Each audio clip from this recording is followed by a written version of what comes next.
सत श्री अकाल। Ajit web TV देख रहे सारे दर्शकों का स्वागत है। मैं हरप्रीत कौर ते अजीत खबरों के इस बुलेटिन में सब तो पहला नज़र मारते हैं अज दीयां खास खबरों ते। प्रोपल्शन तो वख होया चंद्रयान 3 का लैंडर 23 अगस्त नूं चंद्रमा ते उतरेगा। बरनाला विच मां धी दोहरे कतलकांड विच वड्डा खुलासा। दो धिरां विच झड़प, हस्ता नूं बना दिता कुश्ती दा अखाड़ा। भरतगढ़ विच मठियाई दी दुकान विच धमाका, 2 दी मौत। ते पंजाब विच होया पानी पानी, हर पासे नजर आंदा है तबाही दा मंजर। ते हुण इन्हां खास खबरां दा विस्तार ते कुछ होर अहम खबरां। इसरो ने चंद्रयान 3 दे प्रोपल्शन मॉड्यूल नूं अज यानी 17 अगस्त नूं दोपहर 1:15 वजे लैंडर अते रोवर तो वख कर दिता। हुण प्रोपल्शन मॉड्यूल चंद्रमा दे पंध विच रह के धरती तो आउण वालियां किरणां दा अध्ययन करेगा, जदकि लैंडर रोवर 23 अगस्त नूं शाम 5:47 ते चंद्रमा की सतह ते उतरनगे। इत्थे वो 14 दिनों तक पानी की खोज समेत होर प्रयोग करेगा। वख होने तो बाद विक्रम लैंडर ने प्रोपल्शन मॉड्यूल नूं कहा, यात्रा विच साथ लई धन्नवाद। इसरो ने कहा कि लैंडर ते प्रोपल्शन मॉड्यूल नूं वख करन तो बाद लैंडर नूं शुक्रवार शाम करीब 4 बजे डी बूस्टिंग के जरिए थोड़े जहे हेठले पंध ते लिआंदा जावेगा। चंद्रमा की सतह ते लैंडर उतारन वाला चौथा देश बनन दे भारत होर नेड़े पुज गया है। सारे देशवासियों दीयां नज़रां इस ते टिकियां हुईयां ने। This is really a vital element because now you look at your Chandrayaan 3 mission basically consists of 3 + 1 4 modules type of thing. First is LVM-3, which has taken the composite of Vikram lander propulsion module and the Pragyan, the rover, to the 36,000 kilometer highly elliptical orbit. From there, using 5 earthbound maneuvers, propulsion module has taken the composite of Vikram lander and the Pragyan to the lunar orbit. Again, the lunar orbit also, from the elliptical orbit, it has now brought to the near circular, close to the moon, around 153 kilometer orbit. It has brought 153 by 163 kilometer. So now the important thing is, final thing is softly and securely landing on the moon. For that, lander has to separate from the propulsion module. So as of now, all the modules of propulsion system has made its functionalities, and it has done its job. Now Vikram has to take its own course of action. Further, it has to separate. So even after separating, then the major event comes. The major event is 4 800 Newton thrusters. They have to fire to take it to the lower orbit. That also will be done in 2 steps, and ensuring that all the 3 systems are working properly. These 2 steps, it will go down, put 100 kilometer orbit, then from 100 to go to the 30 kilometer orbit, 100 by 30 kilometer orbit. That's a very vital. But when it's going very closer to the earth.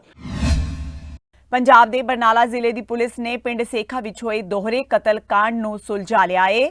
Police ने खुलासा किया है कि घर विच ही रह रहे राजदीप सिंह ने ही अपनी पत्नी परमजीत कौर ते सस हरबंस कौर दा कतल कर दिता। इस कतल तो बाद पूरे पिंड विच सहम दा माहौल बन गया। उत्थे ही दूजे पासे मुलजिम राजदीप सिंह पुलिस हिरासत विच है। दस देईए कि पुलिस ने मामले नूं सुलझाउण तो बाद प्रेस कानफ्रेंस की। इस दौरान उन्होंने दस्सिया कि मुलजिम राजदीप सिंह अपनी घरवाली दे घर ही रह रहा सी, उस वल्लों ही इस वारदात नूं अंजाम दिता गया है। मीडिया रिपोर्टां दी मन्नीए तां इह पूरा मामला जमीन नूं लैके दस्सिया जा रहा है। मुलजिम राजदीप अपने सहुरियां दी जमीन नूं अपने नाम करवाउणा चाहता सी, जिस करके उसने एक कतल कीते। जी कल सानू इतला मिली सीगी कि सेखा पिंड दे विच जो कि साडे पुलिस स्टेशन सदर दे एरिया दे विच पैंदा है, उत्थे एक वारदात हुई है जिहदे विच 2 डेड बॉडीज़ मिली। जदों फिर असी उहदे तहत 302 दी FIR लॉन्च करती ते लॉन्च करन तो बाद साडे सारी टीम्स उत्थे पहुंच गई सीगी, एंड जिहदे विच साडे DSP D Ramneesh Chaudhary ji and DSP D Gamdoor Singh ji, DSP Barnala Satvir Singh, SHO Sadar Karan Sharma and incharge CIA Baljit Singh, along with our technical analysis team Nirmaljit Singh. तो several teams reached the spot, we reached the spot, and उत्थे जाके सानू पता लग गया कि उत्थे एक लेडी जो हरबंस कौर जिन्हां दी उम्र कोई 65 तो 70 साल, उन्हां दी डॉटर परमजीत कौर ते उन्हां दा डॉटर दा हसबैंड मतलब उन्हां दा जवाई राजदीप सिंह, वो उस घर दे विच रहिंदे सीगे ते ਉਹ ਰਾਤ ਨੂੰ ਜੋ ਰਾਜਦੀਪ ਸਿੰਘ ਨੇ ਸਾਨੂੰ ਇਨੀਸ਼ੀਅਲੀ ਦੱਸਿਆ, ਜੋ ਕਿ ਅਕੇਲਾ ਇਸ ਵਾਰਦਾਤ ਦੇ ਵਿੱਚ ਬਚ ਗਿਆ ਸੀਗਾ, ਹੂ ਵਾਜ਼ ਅੰਡਰ ਟ੍ਰੀਟਮੈਂਟ ਇਨ ਹਸਪੀਟਲ। ਇਨੀਸ਼ੀਅਲੀ ਉਹਨੇ ਸਾਨੂੰ ਦੱਸਿਆ ਕਿ ਰਾਤ ਨੂੰ ਲੇਟ ਨਾਈਟ 7-8 ਬੰਦੇ ਘਰ ਦੇ ਵਿੱਚ ਜ਼ਬਰਦਸਤੀ ਘੁਸ ਕੇ ਉਹਨਾਂ ਦੇ ਕੋਲ ਸ਼ਾਰਪ ਐਜਡ ਵੈਪਨ ਸੀਗੇ, ਜਿਹਦੇ ਨਾਲ ਉਹਨਾਂ ਨੇ ਉਨ ਤਿੰਨਾਂ 'ਤੇ ਵਾਰ ਕਰਤਾ। ਜਦੋਂ ਵਾਰ ਕੀਤਾ ਤੇ the lady succumb to the injuries ਤੇ ਉਹਨਾਂ ਦੀ ਡੈਥ ਹੋ ਗਈ and he escaped from them and ਇਹ ਬਚ ਗਿਆ। ਤੇ ਬਾਅਦ ਦੇ ਵਿੱਚ ਇਹਨੇ ਆਪਣੇ ਘਰ ਦੇ ਵਿੱਚ ਇਤਲਾਹ ਦਿੱਤੀ, ਆ ਕੇ ਉਹਨਾਂ ਨੇ ਸਵੇਰੇ ਇਹਨੂੰ ਦਾਖਲ ਕਰਾਇਆ। ਫਿਰ ਜਦੋਂ ਤਫਤੀਸ਼ ਕੀਤੀ ਗਈ ਹੈ ਤੇ ਫਿਰ ਸਾਨੂੰ ਪਤਾ ਲੱਗਿਆ ਹੈ ਕਿ ਇਹ ਜੋ ਵਾਰਦਾਤ ਹੈ ਇਹ ਰਾਜਦੀਪ ਸਿੰਘ ਜੋ ਹੈ ਵਹੀ ਇਹਦੇ ਵਿੱਚ ਐਕਿਊਜ਼ਡ ਹੈ। ਜਲਾਲਾਬਾਦ ਦੇ ਸਰਕਾਰੀ ਹਸਪਤਾਲ ਵਿੱਚ ਅੱਜ ਉਦੋਂ ਹੰਗਾਮਾ ਹੋ ਗਿਆ ਜਦੋਂ ਦੋ ਧਿਰਾਂ ਨੇ ਹਸਪਤਾਲ ਨੂੰ ਰੈਸਲਿੰਗ ਦਾ ਮੈਦਾਨ ਬਣਾ ਦਿੱਤਾ। ਇਸ ਦੌਰਾਨ ਜੰਮ ਕੇ ਔਰਤਾਂ ਤੇ ਆਦਮੀਆਂ ਵਿੱਚ ਹੱਥੋਂ-ਪਾਈ ਵੀ ਹੋਈ। ਲੜਾਈ ਇੰਨੀ ਜ਼ਬਰਦਸਤ ਸੀ ਕਿ ਹਸਪਤਾਲ ਦੇ ਪ੍ਰਸ਼ਾਸਨ ਨੂੰ ਪੁਲਿਸ ਨੂੰ ਸੱਦਣਾ ਪੈ ਗਿਆ। ਇਸ ਝਗੜੇ ਦੀਆਂ ਕੁਝ ਵੀਡੀਓਜ਼ ਵੀ ਸਾਹਮਣੇ ਆਈਆਂ ਨੇ। ਫਿਲਹਾਲ ਪੂਰਾ ਮਾਮਲਾ ਜਾਂਚ ਦੇ ਘੇਰੇ ਵਿੱਚ ਹੈ। ਇਸ ਮਾਮਲੇ ਵਿੱਚ ਜਲਾਲਾਬਾਦ ਸਿਵਲ ਹਸਪਤਾਲ ਦੇ ਐਸਐਮਓ ਦਾ ਕਹਿਣਾ ਹੈ ਕਿ 3 ਲੋਕ ਉਹਨਾਂ ਕੋਲੋਂ ਇਲਾਜ ਅਧੀਨ ਆਏ ਸੀ, ਜਿਨ੍ਹਾਂ ਵਿੱਚੋਂ 2 ਨੂੰ ਸਿਰ ਦੀ ਸੱਟ ਹੋਣ ਕਰਕੇ ਫਰੀਦਕੋਟ ਰੈਫਰ ਕਰ ਦਿੱਤਾ ਗਿਆ, ਜਦਕਿ ਇੱਕ ਅਜੇ ਉਹਨਾਂ ਦੇ ਕੋਲ ਇਲਾਜ ਅਧੀਨ ਹੈ। ਇਹ ਸਾਡੇ ਕੋਲ ਸਵੇਰੇ 2 ਪਾਰਟੀਆਂ ਲੜ ਕੇ ਆਈਆਂ ਜੀ, ਆਪਸ ਵਿੱਚ ਦੋਨੋਂ ਇਕੱਠੇ ਆਏ ਸੀਗੇ। ਇੱਥੇ ਆ ਕੇ ਫਿਰ ਜਦੋਂ ਉਹਨਾਂ ਦੇ ਪਹਿਲਾਂ ਅਸੀਂ ਪ੍ਰੀਲਿਮਿਨਰੀ ਟ੍ਰੀਟਮੈਂਟ ਦਿੱਤੀ ਉਹਨਾਂ ਨੂੰ, ਉਸ ਤੋਂ ਬਾਅਦ ਉਹਨਾਂ ਆਪਸ 'ਚ ਫਿਰ ਉਹ ਬੈਂਸਣ ਲੱਗ ਗਏ। ਫਿਰ ਉਹਨਾਂ ਨੇ ਹੋਰ ਲੋਕ ਬਣਾਉਣੇ ਸ਼ੁਰੂ ਕਰਤੇ। ਇਸ ਮਸਲੇ 'ਤੇ ਅਸੀਂ ਪੁਲਿਸ ਨੂੰ ਇਤਲਾਹ ਕੀਤੀ ਹੈ। ਉਹਦੇ ਉਸ ਤੋਂ ਬਾਅਦ ਉਹਨਾਂ ਨੂੰ ਕਿਹਾ ਗਿਆ ਕਿ ਤੁਸੀਂ ਇੱਕ ਜਣਾ ਪੇਸ਼ੈਂਟ ਦੇ ਨਾਲ ਰੁਕੋ। 15-20 ਮਿੰਟ ਅੱਧੇ ਘੰਟੇ ਬਾਅਦ ਸਾਡੇ ਕੋਲ ਸਥਿਤੀ ਕੰਟਰੋਲ 'ਚ ਹੋ ਗਈ ਸੀ। ਉਸ ਤੋਂ ਬਾਅਦ ਅਸੀਂ ਐਮਐਲਸੀ ਵਰਕਅਪ ਕੀਤਾ ਉਹਨਾਂ ਦਾ। 3 ਪੇਸ਼ੈਂਟ ਸੀ ਸਾਡੇ ਕੋਲ, ਹਰਮੇਸ਼ ਸਿੰਘ, ਸਤਨਾਮ ਸਿੰਘ ਤੇ ਜਗਦੀਸ਼। 2 ਪੇਸ਼ੈਂਟ ਨੂੰ ਫਰੀਦਕੋਟ ਭੇਜਤਾ, ਥੋੜੀ ਸਿਰ ਦੀ ਸੱਟ ਲੱਗ ਰਹੀ ਹੈ, ਉਹਨਾਂ ਨੂੰ ਫਰੀਦਕੋਟ ਰੈਫਰ ਕਰਤਾ। ਇੱਕ ਪੇਸ਼ੈਂਟ ਜਿਹੜਾ ਸਾਨੂੰ ਸਟੇਬਲ ਲੱਗ ਰਿਹਾ ਉਹ ਸਾਡੇ ਕੋਲ ਇੱਥੇ ਐਡਮਿਟ। ਸਾਡੇ ਸਾਹਮਣੇ ਤਾਂ ਦੇਖਣ 'ਚ ਨਹੀਂ ਆਇਆ ਜੀ, ਪਰ ਜੋ ਆਪਸ 'ਚ ਗੱਲਾਂ ਕਰ ਰਹੇ ਸੀ ਅਸੀਂ ਉਹਨਾਂ ਨੂੰ ਇਸੇ ਗੱਲ ਤੋਂ ਚੁੱਪ ਕਰਾਇਆ ਵੀ ਜੋ ਵੀ ਹੈ ਤੁਸੀਂ ਆਪਸ 'ਚ ਇੱਕ ਹਸਪਤਾਲ ਦੇ ਵਿੱਚ ਨਹੀਂ ਨਿਬੜਨਾ। ਉਸ ਤੋਂ ਬਾਅਦ ਸਥਿਤੀ ਕੰਟਰੋਲ 'ਚ ਲੈਣੀ। 15 ਮਿੰਟ ਉਹਨਾਂ ਨੇ ਆਪਸ 'ਚ ਹੰਗਾਮਾ ਕਰਦੇ ਰਹੇ। ਸਾਡਾ ਸਟਾਫ ਹੀ ਕੋਲ ਸੀਗਾ, ਪਰ ਉਹਨਾਂ ਨੇ ਸਮਝਾਉਣ ਤੋਂ ਬਾਅਦ ਦੋਨੋਂ ਪਾਰਟੀਆਂ ਅਲੱਗ-ਅਲੱਗ ਕਰਤੀਆਂ ਸੀ। ਇੱਕ ਪਾਰਟੀ ਨੂੰ ਅਸੀਂ ਐਮਰਜੈਂਸੀ ਰੱਖ ਲਿਆ, ਦੂਸਰੇ ਨੂੰ ਵਾਰਡ 'ਚ ਕਰਤਾ। ਰੋਪੜ ਜ਼ਿਲ੍ਹੇ ਦੇ ਭਰਤਗੜ੍ਹ ਵਿੱਚ ਅੱਜ ਸਵੇਰੇ ਇੱਕ ਦੁਕਾਨ ਵਿੱਚ ਸਿਲੰਡਰ ਫਟਣ ਕਾਰਨ ਅੱਗ ਲੱਗ ਗਈ। ਇਸ ਹਾਦਸੇ ਵਿੱਚ 2 ਲੋਕਾਂ ਦੀ ਮੌਤ ਹੋ ਗਈ, ਜਦਕਿ 3 ਲੋਕ ਜ਼ਖਮੀ ਹੋ ਗਏ, ਜਿਨ੍ਹਾਂ ਦਾ ਇਲਾਜ ਚੱਲ ਰਿਹਾ ਹੈ। ਅੱਜ ਸਵੇਰੇ ਭਰਤਗੜ੍ਹ ਬੱਸ ਸਟੈਂਡ ਤੇ ਕਮਲ ਸਵੀਟਸ ਨਾਮ ਦੀ ਦੁਕਾਨ ਵਿੱਚ ਅੱਗ ਲੱਗੀ, ਜਿਸ ਕਾਰਨ ਦੁਕਾਨ ਵਿੱਚ ਰੱਖਿਆ ਕਮਰਸ਼ੀਅਲ ਗੈਸ ਸਿਲੰਡਰ ਫਟ ਗਿਆ ਤੇ ਜ਼ੋਰਦਾਰ ਧਮਾਕਾ ਹੋ ਗਿਆ। ਅੱਗ ਲੱਗਣ ਦੀ ਸੂਚਨਾ ਮਿਲਦਿਆਂ ਹੀ ਮਾਲਕ ਜਤਨ ਗੌਤਮ ਪੁੱਤਰ ਕਮਲਚੰਦ ਗੌਤਮ ਵਾਸੀ ਪਿੰਡ ਬੜਾ ਥਾਣਾ ਕੀਰਤਪੁਰ ਸਾਹਿਬ ਮੌਕੇ ਤੇ ਪਹੁੰਚਿਆ, ਪਰ ਜਿਵੇਂ ਹੀ ਉਸਨੇ ਸ਼ਟਰ ਚੁੱਕਿਆ ਤਾਂ ਸਿਲੰਡਰ ਫਟ ਗਿਆ ਤੇ ਉਸ ਦੀ ਮੌਤ ਹੋ ਗਈ। ਉਸ ਦੀ ਮਦਦ ਕਰ ਰਹੇ ਉਸ ਦੇ ਨੌਕਰ ਸੱਜਣ ਸਿੰਘ ਵਾਸੀ ਰੂਪਨਗਰ ਦੀ ਵੀ ਇਲਾਜ ਲਈ ਲਿਜਾਂਦੇ ਸਮੇਂ ਰਸਤੇ ਵਿੱਚ ਹੀ ਮੌਤ ਹੋ ਗਈ। ਇਹਦੇ ਵਿੱਚ ਇੱਕ ਜਿਹੜਾ ਲੜਕਾ ਸੀ ਮਕਾਨ ਦੇ ਦੁਕਾਨ ਮਾਲਕ ਦਾ, ਉਹਦੀ ਤਾਂ ਮੌਕੇ 'ਤੇ ਡੈਥ ਹੋ ਗਈ ਹੈ, ਕਿਉਂਕਿ ਜਦੋਂ ਬਲਾਸਟ ਹੋਇਆ ਨਾ ਜੀ ਸਿਲੰਡਰ, ਉਹਦੇ ਨਾਲ ਦੀ ਨਾਲ ਉਹ ਬੰਦਾ ਡਿੱਗ ਪਿਆ ਅੰਦਰੇ ਤੇ ਉਹਦੀ ਡੈਥ ਹੋ ਗਈ ਮੌਕੇ 'ਤੇ।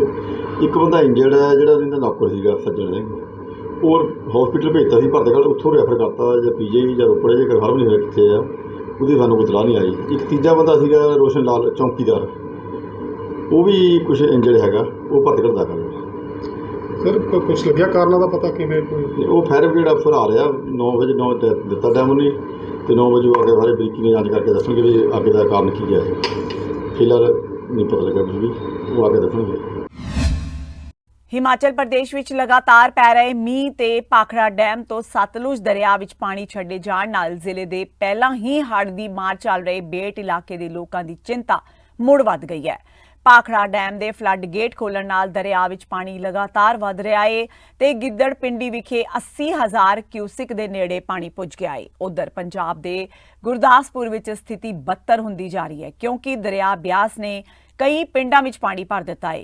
ਜ਼ਿਲ੍ਹੇ ਵਿੱਚ ਹੜ੍ਹ ਆਉਣ ਕਾਰਨ ਸਥਾਨਕ ਲੋਕਾਂ ਨੂੰ ਮੁਸ਼ਕਲਾਂ ਦਾ ਸਾਹਮਣਾ ਕਰਨਾ ਪੈ ਰਿਹਾ ਹੈ। ਸਥਿਤੀ ਵਿਗੜਨ ਕਾਰਨ ਅੱਜ ਜ਼ਿਲ੍ਹੇ ਵਿੱਚ ਫੌਜ ਤੇ ਐਨਡੀਆਰਐਫ ਦੀਆਂ ਟੀਮਾਂ ਤਾਇਨਾਤ ਕੀਤੀਆਂ ਗਈਆਂ। ਲੈਫਟੀਨੈਂਟ ਕਰਨਲ ਵਿਕਾਸ ਕੁਮਾਰ ਸਿੰਘ ਨੇ ਕਿਹਾ ਕਿ ਸਾਡੀਆਂ 4 ਟੀਮਾਂ ਬਚਾਅ ਕਾਰਜਾਂ ਲਈ ਇੱਥੇ ਪਹੁੰਚ ਗਈਆਂ ਨੇ। ਸਾਡਾ ਮਕਸਦ ਪਿੰਡ ਵਾਸੀਆਂ ਨੂੰ ਰਾਸ਼ਨ ਮੁਹੱਈਆ ਕਰਵਾਉਣਾ ਹੈ। ਅਸੀਂ ਉਹਨਾਂ ਲੋਕਾਂ ਨੂੰ ਵੀ ਬਚਾਵਾਂਗੇ ਜੋ ਸੁਰੱਖਿਅਤ ਥਾਵਾਂ ਤੇ ਜਾਣ ਲਈ ਆਪਣੇ ਘਰਾਂ ਤੋਂ ਬਾਹਰ ਆਉਣਾ ਚਾਹੁੰਦੇ ਨੇ। ਇਹ ਆਪਰੇਸ਼ਨ ਪੂਰਾ ਦਿਨ ਜਾਰੀ ਰਹੇਗਾ ਤੇ ਜੇਕਰ ਲੋੜ ਪਈ ਤਾਂ ਅਸੀਂ ਅੱਗੇ ਵੀ ਜਾਰੀ ਰੱਖਾਂਗੇ। अभी हम लोग टिबरी मिलिट्री स्टेशन से आए हैं और हमें डिस्ट्रिक्ट एडमिनिस्ट्रेशन ने बताया है जो आसपास के गांव में जहां पानी है और रेस्क्यू की ज़रूरत है वहां पे हमारी टीम आ चुकी है। अभी हमारी टोटल 4 टीमें हैं, 4 बोट के साथ अलग अलग गांव में जा रही है वो। और हमारा मेन मकसद है गांव वालों तक राशन पानी पहुंचाना, और जो लोग बाहर आना चाहते हैं जिनके घरों में पानी है, जिनके घरों में राशन सप्लाई ख़त्म हो रही है, उन सभी लोगों को बाहर तक रेस्क्यू करके लाना और उनको रेस्क्यू कैंप में भेजना। तो आज ये पूरे दिन चलेगा हमारा रेस्क्यू ऑपरेशन लास्ट लाइट तक, और उसके बाद भी ज़रूरत पड़ेगी तो हम और भी कार्रवाई करेंगे। ਮੁਕਤਸਰ ਸ਼ਹਿਰ ਵਿੱਚ ਅੱਜ ਨਿਹੰਗ ਸਿੰਘ ਨੇ ਬਰਛੇ ਨਾਲ ਨੌਜਵਾਨ ਦਾ ਕਤਲ ਕਰ ਦਿੱਤਾ ਤੇ ਮੌਕੇ ਤੋਂ ਫਰਾਰ ਹੋ ਗਿਆ। ਘਟਨਾ ਦੀ ਸੂਚਨਾ ਮਿਲਦਿਆਂ ਹੀ ਪੁਲਿਸ ਨੇ ਮੌਕੇ ਤੇ ਪਹੁੰਚ ਕੇ ਲਾਸ਼ ਨੂੰ ਕਬਜ਼ੇ ਵਿੱਚ ਲੈ ਕੇ ਦੋਸ਼ੀ ਖਿਲਾਫ ਮਾਮਲਾ ਦਰਜ ਕਰ ਲਿਆ। ਮ੍ਰਿਤਕ ਦੀ ਪਛਾਣ ਹੈਪੀ ਪੁੱਤਰ ਮਹਿੰਦਰ ਸਿੰਘ ਵਜੋਂ ਹੋਈ ਹੈ। ਮ੍ਰਿਤਕ ਦੇ ਭਰਾ ਨੇ ਦੱਸਿਆ ਕਿ ਗੁਆਂਢ ਵਿੱਚ ਇੱਕ ਨਿਹੰਗ ਸਿੰਘ ਰਹਿੰਦਾ ਹੈ ਜਿਸ ਨਾਲ 1-2 ਵਾਰ ਲੜਾਈ ਹੋ ਚੁੱਕੀ ਹੈ। ਅੱਜ ਉਸਦਾ ਭਰਾ ਹੈਪੀ ਦੁਕਾਨ ਤੋਂ ਆਲੂ ਲੈ ਕੇ ਘਰ ਆ ਰਿਹਾ ਸੀ ਤਾਂ ਰਸਤੇ ਵਿੱਚ ਨਿਹੰਗ ਨੇ ਉਸ ਨੂੰ ਰੋਕ ਕੇ ਉਸਦਾ ਕਤਲ ਕਰ ਦਿੱਤਾ। ਪੁਲਿਸ ਮਾਮਲੇ ਦੀ ਜਾਂਚ ਕਰ ਰਹੀ ਹੈ।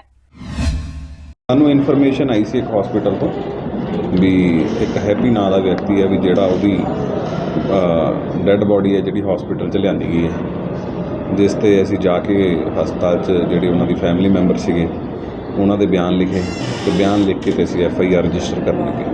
ਕੋਈ ਆਇਆ ਦੋਸ਼ੀ ਸਾਹਮਣੇ ਜਾਂ ਕੀ ਨਾਮ ਹੈਗਾ ਜਾਂ ਕਿਸ ਤਰ੍ਹਾਂ ਦੀ ਕਾਰਵਾਈ? ਹਾਂਜੀ, ਉਹਨਾਂ ਨੇ ਦੱਸਿਆ ਵੀ ਗੋਬਿੰਦ ਸਿੰਘ ਨਾਂ ਦਾ ਕੋਈ ਵਿਅਕਤੀ ਹੈ ਉਹਨਾਂ ਦਾ ਗੁਆਂਢੀ ਜਿਹੜਾ ਉਸਨੇ ਉਹਨਾਂ ਦਾ ਮਰਡਰ ਕੀਤਾ। ਸਰ ਕੋਈ ਵਜ੍ਹਾ ਰੰਜਿਸ਼ ਪਤਾ ਲੱਗੀ ਕਿਉਂ ਇਹਨੇ ਕਤਲ ਕੀਤਾ, ਕਿਉਂ ਬਰਛਾ ਮਾਰਿਆ ਉਹਦੇ? ਇਹ ਇਹਨਾਂ ਦਾ ਆਪਸ ਵਿੱਚ ਕੋਈ ਸੀਗਾ ਡਿਸਪਿਊਟ, ਉਹ ਅਸੀਂ ਅਜੇ ਵੈਰੀਫਾਈ ਕਰ ਰਹੇ ਹਾਂ। ਸਾਰਾ ਕਲੀਅਰ ਕਰਕੇ ਜੋ ਇਨਵੈਸਟੀਗੇਸ਼ਨ ਚਾਹੇਗਾ ਅਸੀਂ ਉਹ ਕਿਸ ਤਰ੍ਹਾਂ ਦੀ ਕਾਰਵਾਈ ਕੀਤੀ? FIR ਰਜਿਸਟਰ ਕਰ ਰਹੇ ਹਾਂ 302 ਦੇ ਅੰਦਰ। ਸਰ ਜਿਹੜੀ ਗੱਲ ਜਿਵੇਂ ਇਸ ਪਾੜੇ 'ਚ ਕੋਈ ਪਤਾ ਲੱਗਿਆ ਕਿ ਸਰਦਾਰ ਦੀ ਕਿਸ ਤਰ੍ਹਾਂ? ਨਹੀਂ, ਹਜੇ ਨਾ ਹੀ ਪਤਾ ਸਾਨੂੰ ਉਹਦਾ। ਗ੍ਰਿਫਤਾਰੀ ਤਾਂ ਨਹੀਂ ਹੋਈ? ਨਹੀਂ, ਹਜੇ ਤਾਂ FIR ਰਜਿਸਟਰ ਕਰ ਰਹੇ ਹਾਂ। FIR ਰਜਿਸਟਰ ਕਰਕੇ ਫਿਰ ਤਫਤੀਸ਼ ਕਰਾਂਗੇ, ਫਿਰ ਗ੍ਰਿਫਤਾਰੀ। ਮੌਸਮ ਦੀ ਤਬਦੀਲੀ ਕਾਰਨ ਡੇਂਗੂ ਦੇ ਮਰੀਜ਼ਾਂ ਦੀ ਗਿਣਤੀ ਵਿੱਚ ਲਗਾਤਾਰ ਵਾਧਾ ਹੋ ਰਿਹਾ ਹੈ।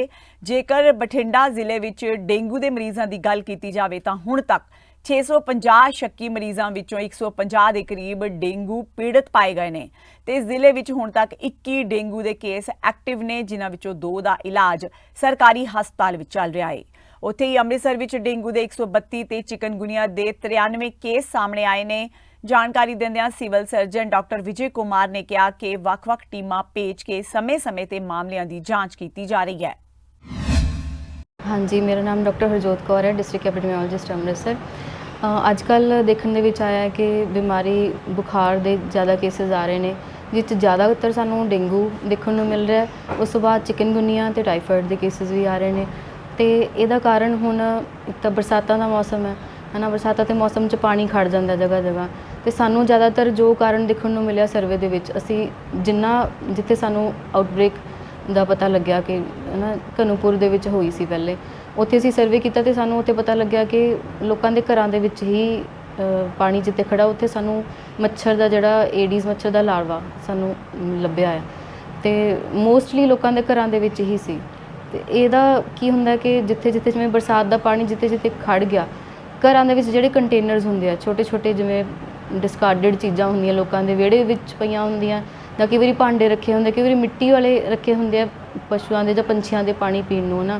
ਮੋਸਟਲੀ ਉਹਨਾਂ ਚੀਜ਼ਾਂ ਦੇ ਵਿੱਚ ਗਮਲੇ ਦੇ ਥੱਲੇ ਜਿਹੜੀਆਂ ਪਲੇਟਾਂ ਹੁੰਦੀਆਂ ਉਹਨਾਂ ਦੇ ਵਿੱਚ, ਕੂਲਰਾਂ ਦੇ ਵਿੱਚ, ਫਰਿੱਜਾਂ ਦੇ ਪਿੱਛੇ ਜਿਹੜੀਆਂ ਟਰੇਆਂ ਹੁੰਦੀਆਂ, ਇਹਨਾਂ ਦੇ ਵਿੱਚ ਸਾਨੂੰ ਮੱਛਰ ਦਾ ਲਾਰਵਾ ਮਿਲਿਆ। ਅਤੇ ਬਿਮਾਰੀ ਦੀ ਆਊਟਬ੍ਰੇਕ ਦਾ ਕਾਰਨ ਇਹੀ ਹੈ, ਜਿਹੜਾ ਲੋਕਾਂ ਦੇ ਘਰਾਂ ਦੇ ਵਿੱਚ ਸਾਨੂੰ ਲਾਰਵਾ ਮਿਲਿਆ, ਉਹ ਤੋਂ ਹੀ ਬਿਮਾਰੀ ਦੀ ਆਊਟਬ੍ਰੇਕ ਹੋਈ ਹੈ।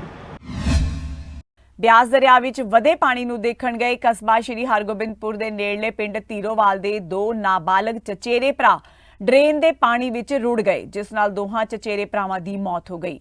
ਦੋਹਾਂ ਬੱਚਿਆਂ ਦੀ ਮੌਤ ਨਾਲ ਇਲਾਕੇ ਵਿੱਚ ਸੋਗ ਦੀ ਲਹਿਰ ਦੌੜ ਗਈ। ਪੁਲਿਸ ਪ੍ਰਸ਼ਾਸਨ ਤੇ ਪਿੰਡ ਵਾਸੀਆਂ ਨੇ ਦੋਹਾਂ ਬੱਚਿਆਂ ਦੀਆਂ ਲਾਸ਼ਾਂ ਨੂੰ ਪਾਣੀ ਵਿੱਚੋਂ ਕੱਢ ਲਿਆ ਏ। ਮ੍ਰਿਤਕਾਂ ਦੀ ਪਛਾਣ ਜਸਕਰਨ ਸਿੰਘ ਪੁੱਤਰ ਬਲਦੇਵ ਸਿੰਘ ਤੇ ਦਿਲਪ੍ਰੀਤ ਸਿੰਘ ਪੁੱਤਰ ਹਰਦੇਵ ਸਿੰਘ ਵਾਸੀਆਂ ਨੇ ਧੀਰੋਵਾਲ ਵਜੋਂ ਹੋਈ ਹੈ। ਦੋਵੇਂ ਆਪਸ ਵਿੱਚ ਚਾਚੇ ਤਾਏ ਦੇ ਪੁੱਤਰ ਲੱਗਦੇ ਸਨ। सरकार ने सिम डीलरां दी पुलिस वेरीफिकेशन नूं लाजमी कर दिता है। दरअसल केंद्रीय मंत्री अश्विनी वैष्णव ने अज इस नवे फैसले की जानकारी दी। रिपोर्ट मुताबक केंद्र सरकार ने धोखाधड़ी वरियां गतिविधियां ते लगाम लगाउण लई नवां ऐलान कीता है। इस नवे ऐलान अनुसार थोक कनैक्शनां ते भी पूरी तरह पाबंदी लगा दी गई है।